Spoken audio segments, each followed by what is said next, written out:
7h36 sur Sud Radio, et oh là là, qu'il est beau. Bonjour Emmanuel Galasso. Bonjour Maxime, bonjour à tous. On vous retrouve comme tous les vendredis après le journal de 7h30 pour Parlons Foot. Hier soir, c'était le coup d'envoi du Mondial à Mexico. Cérémonie en grande pompe, victoire du Mexique devant son public. Est-ce que ce lancement du Mondial vous a emballé, mon cher Manu ? Alors, tous les fans de foot vous le diront, Maxime, la Coupe du Monde, elle commence quand Shakira apparaît à la cérémonie d'ouverture. 4e Coupe du Monde pour Shaki, c'est autant que Thierry Henry. Je ne sais pas si vous réalisez l'exploit que ça représente. Et globalement, c'était une très belle cérémonie d'ouverture. Et dans la foulée, le Mexique a fait le boulot. Victoire 2-0 face à l'Afrique du Sud.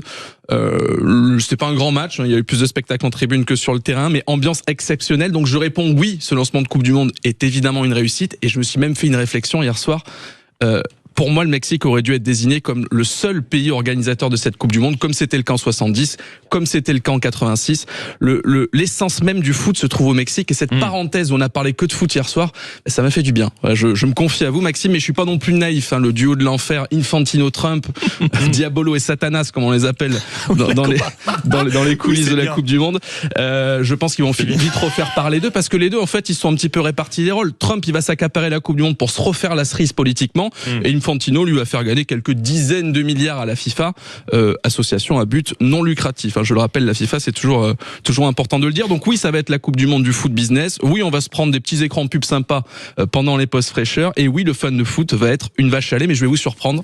Je pense qu'on va assister à une très grande Coupe du Monde d'un point de vue sportif, parce que il y a ce qui fait finalement, ce qui est le cœur de l'intérêt des fans de foot, du suspense. L'Espagne est favorite, mais juste derrière, on a l'Angleterre, l'Argentine, la France, le Portugal, des outsiders solides et des surprises. On va en avoir. Je pense que l'Équateur, le Sénégal, la Turquie peuvent faire des parcours complètement inattendus.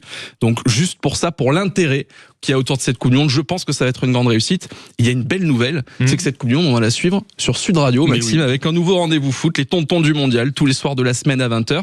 Et la première, c'est lundi. Et on me souffle à l'oreillette que vous êtes producteur de cette émission, Maxime. On va vous croiser a priori dans les alentours. Oui, c'est ça que les équipes vous ont allez pas compris en se réjouissant de ce rendez-vous. C'est que je serai tous les soirs en régie. Et vous, on vous y retrouvera 3 fois par semaine. Rien que ça, mon cher Manu. Et avec grand plaisir. Des talents comme François Manardo, comme Eric Blanc, comme Nabil Djellit, c'est-à-dire des grands chroniqueurs foot que vous avez pu suivre sur d'autres médias et qui nous font le plaisir d'avoir choisi Sud Radio pour suivre en exclusivité cette Coupe du Monde comme vous ne l'avez jamais vécu. Je peux vous le garantir, absence totale de langue de bois lundi, vendredi, 20h, 21h sur Sud Radio. Ça commence dans 3 jours et on s'en réjouit. Il est 7h39. Merci beaucoup Emmanuel Galasso.